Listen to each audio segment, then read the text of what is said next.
Good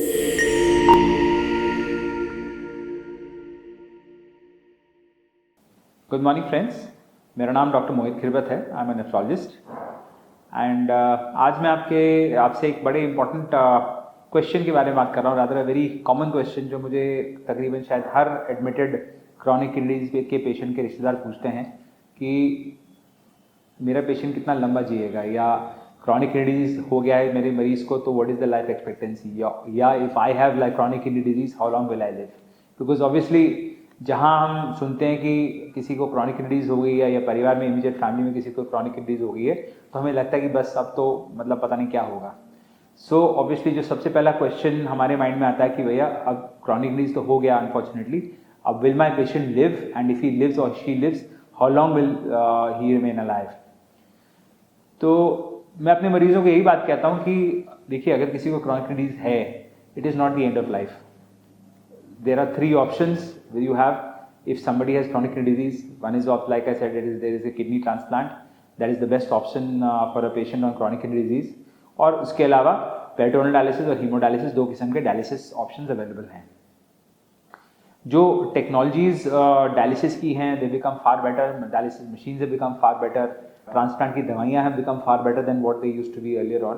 so definitely जो एक quality और क्वांटिटी ऑफ लाइफ जो एक पेशेंट क्रॉनिक किडनी डिजीज का अचीव कर सकता है आज की तारीख में, it is far better than what used to be maybe 15 to 20 years back. Ultimately chronic kidney disease में life expectancy depends on how much the patient is compliant on treatment.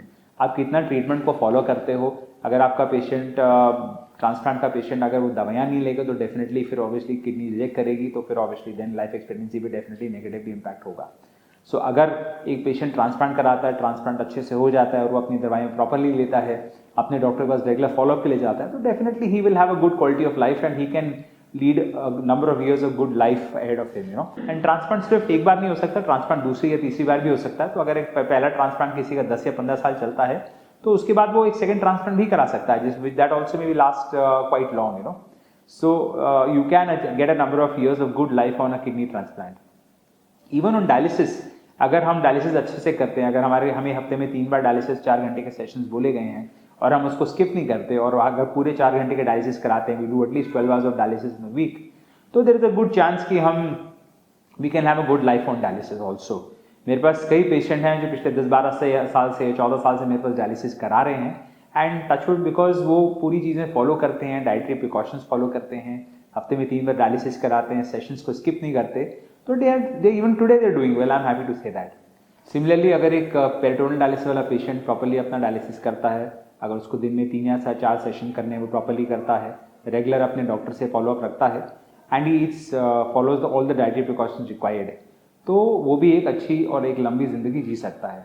So at the end मैं यही बात फिर कहूँगा कि chronic kidney disease is not the end of life. ये मत सोचिए कि इसके आगे जीने का ज़्यादा लंबा टाइम नहीं है। आप किडनी प्रॉब्लम के बावजूद भी you can lead a number of years of good life whether you undergo a kidney transplant or you're on dialysis. It ultimately depends कि आप थेरेपी को कितना प्रॉपरली फॉलो करते हो, कितने अपने डॉक्टर की एडवाइस लेते हो और कितने मोटिवेटेड हो। Thank you.